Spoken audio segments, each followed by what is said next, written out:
Lewis here. Since we were out of school today on Monday due to bad roads and everything, I wanted to send a little video out just so everybody can kind of know what's going on in the classroom. And that's what the plan is right now. So, first off, one of the biggest things that we have going on, and people are emailing me, is how to get into my math lab. All right, so what I'm going to do is I'm going to kind of walk you step by step how to do this. Now, for those of you, sorry, you probably hear my child screaming in the background, and that's just the way it is. They also had to stay home today. Um, Now, going back to the original point, for those of you who've already signed into my math lab and you've got it all set up and everything is working hunky-dory for you, you still received 100. Now, for the rest of you who haven't done it, this is what I'm going to do. If you can get in by Wednesday, I will give you a 90 as a quiz grade. Okay? So after watching this video, I will give you a 90 for getting in. And if you still haven't figured it out and you're just going to wait until we get to class and do it then, well, you won't get anything. All right, you won't get a 0 either. It's not going to hurt you, but you just won't get anything. So going back to what I was saying, for those of you who have already done it by today, which a few of you have, you are receiving a 100 in your as a quiz grade. And for those of you who do it from between now and Wednesday, I'll give you a 90. All right, so with that said, first off, let's get to the main point of things. If you noticed at the very top that says Math 110.03, if this is not your class, it's okay, because the instructions that I'm about to give you are good for all of my classes. All right, can't stress that enough. All right, all the instructions I'm about to give you are good for all of my classes. For my 121 class, yours is going to look slightly different than this, but it's still pretty much the same. In yours, you'll have course information, module 0 and module 1, but nothing's really changing because really this is all you're getting ready to do. First off, in order to get into my math lab, this is what you're going to do. You are going to hit course information. In there, you have a couple things: attendance quiz, course syllabus, setting up my math lab. So let's do that first. So you are going to click on setting up my math lab, and it's going to give you to this page. And it says to register for your class, it says go to this website, register, blah, blah, blah. And then it says enter your instructor's course ID. Now notice that I have blanked out this course ID in this video because every class has a different course ID, and I just don't want you using the wrong ID. So you're going to have to go to Moodle and click on this link to get your correct course ID. All right, because I have blanked it out in this video. Now, once you have that course ID, what you are going to do is you are going to go to Pearson by clicking on that link, and it opens it up in another page. All right, so I'm going to do two things. First off, I'm going to talk to people who have never had Pearson My Math Lab before, okay? Also, this includes, if you were just getting out of the DMAs, you may have been in my math lab in the DMAs. Well, here's the thing. This My Math Lab is different than the ones you used in the DMAs. So you do not have an account with Pearson if you've just now got out of the DMAs. So you're going to have to register as a new student. Now, so on the side, next to the smiling woman here, we see register, need access, start here, click student. All right. So it says, do you have these three things? Email, course ID, and the access code or a credit card. All right. So email, I would prefer you to be able to use your student email at Pitt. I would prefer that. But if you don't even know that and you've got an email, I'm just not going to argue about it at this point. All right, course ID. Well, you got that while ago from Moodle, okay? It was the piece that I blanked out. the access code or the credit card or a credit card. Well, the access code you can get one or two ways, and we'll get to that in just a few minutes. All right, so it says, okay, register now. And now it's asking for your course ID. Well, put the course ID in. Again, I've blanked it out because I want you to get that off of that Moodle. All right, hit continue. And it says sign in with your Pearson account or create a Pearson account. Well, if you don't have one, hit create. All right, and now we're going to put in a bunch of information. All right, after you filled out all your information, make sure you hit I accept the license agreement. You can read through it like you're supposed to, but I never do. Then it says I want to help improve Pearson products. You can if you want. I'm not going to click it. Just be aware that your password that it's requiring you to do has some few rules in it. And now you hit enter, and this is something from me that says not now. Okay, once you hit next, it's going to bring you up to this part. All right, it says select an option, use an access code, or use the credit card or payment. All right, now there's also a third option which I'll show you in just a second. All right, so use an access code. If you have already been to the bookstore and you have bought an access code for this class, all right, this is where you would put it. You would go access code, and then it gives you all this long thing.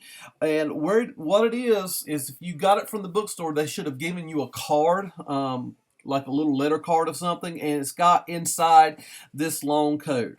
All right, now let's say you don't have that.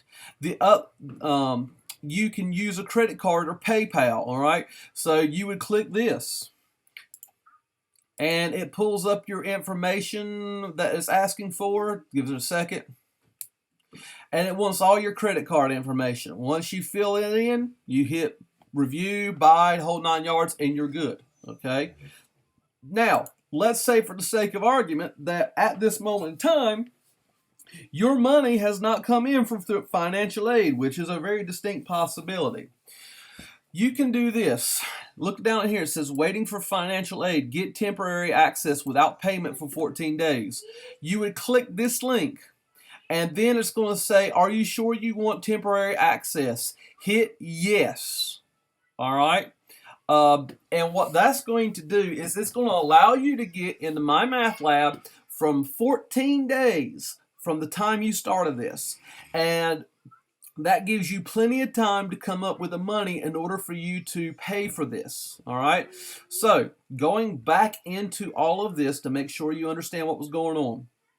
For those of you who have never been in MyMathLab before, or you just got out of the DMAs and you're going into a new MyMathLab, you sign up for it like I showed you a while ago. You get all through it, and then you come up to this option. Either A, you use the access code that you may have bought from the bookstore.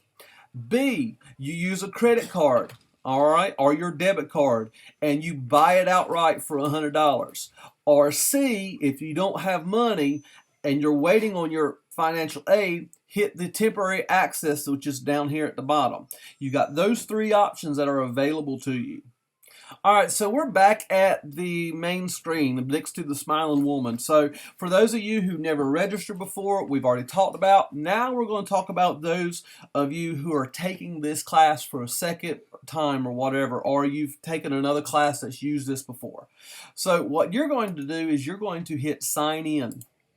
All right, it's going to ask for your password and username. So hopefully whenever you took this class, if you've taken it within the past year, you still remember your sign-in name and your password. So once you've done that, hit sign in, and now you come to a screen that looks something like this. This part really means nothing. You just hit do not show again, hit close. All right, and you should have a screen that's very similar to this, and it's asking you to enroll in a course. So type in enroll, and now it goes through the exact same process as you had before. It wants your course ID, which I've blanked out for you. You hit continue. And now it's asking you for access code. It's asking you to use a credit card, and it gives you temporary access. And this applies just like it did last time. If you've already got an access code, then you're good. If you used a credit card, you're good. And if you've got temporary access, you can do it that way. Now, there are some of you who may have taken this class last semester and for whatever reason you left that class and you didn't finish it. So your access code should still be good. So when you go to register for this class, it should just automatically sign you up. So if you had this class about a year ago, because those access codes are usually good for about 1 year, then you should automatically be enrolled in that course and you don't have to worry about anything. It just automatically updates. All right. However, if you were in this course a year and a half ago, you're going to have to buy a new access code. The next big question I have students ask me about is, how do notes work in this classroom? I've been seeing a lot of emails like that. So what I'm going to do is I'm going to take the time to kind of simplify things right now just so you can understand a few things. And I'm going to go in more detail on Wednesday when we actually meet together. So just to kind of get you to understand some things, if you go in the course syllabus, I give you a lot of information. I mean a lot of information that I need you to understand. I am not going to go over that in this video because I really want to talk to you in the classroom about it. But here's the main point of this particular syllabus. You are in something that's completely different than you're used to. You are in what's called a flipped classroom. A flipped classroom, let's talk, before I talk about flip, let's talk about a normal classroom. In a normal classroom, you go to school, you sit in the class, and the teacher lectures for an hour to 2 hours at a time, and you are supposed to take notes. And then you go home and you do your homework. And when you go to start your homework, you've forgotten everything the teacher has told you. Okay, that's normally how a normal classroom works. Well, in a flipped classroom, it's slightly different. In a flipped classroom, your job is to go home and you are going to watch YouTube videos. Those YouTube videos are of me teaching the classroom, and you're going to be hearing my children in the background just like you are right now. And so you're going to be seeing me at my finest and at my worst teaching. You're going to see the human side of a teacher in these videos, but I'm teaching you the math concepts that you need to know. All right, so you're going to watch the videos at home. When you get to class, I will not be lecturing in the classroom. You're not going to hear me talk anymore. And all you're going to be doing in the classroom is you're going to be doing any of your assignments that I have given you, whether they are your homework on my math lab, labs, or quizzes, or tests. All right, now there's a lot more to this flipped classroom setting, but that's the main gist of things. So that's the easiest part. There's a lot more rules and regulations that I want to go over with you of how we will do things in this class, but we'll talk more about that on Wednesday. Now, with that said, all right, so course information, under that you should have a module. Now, like I told you earlier, this is for my 110 class, but the rules still apply for my 121 class. If you go to your first module, it gives you some information like formula sheets, and then this is the big part that I really want to cover, notes. It says, please print out the following notes and watch the corresponding videos. So what you are literally going to do is, it says, here's your first note. You will click it, and it's going to give you a blank sheet of paper with a bunch of questions and all this stuff that you are going to, let me zoom out of this, that you're going to look through. Once you've printed that out, you are going to then watch this video. Welcome to the first Math 110 video. In this video, now, as you can see, I'm not going to play this video. You can watch it. It literally tells you, shut up, me. I don't want to listen to you talk right now. Now, you watch this video and you go along with, matter of fact, if you look at this picture right here, this is literally the very first page of notes that I've given you. All right, I'm going to be walking through those notes. Your job is to pay attention to it. And how can I, there we go. All right, now, So your job is to fill out that blank sheet watching that video. Now look, it says that it's due on the 11th. I'm going to keep this date up here. So for those of you who are working ahead, hey, get it done.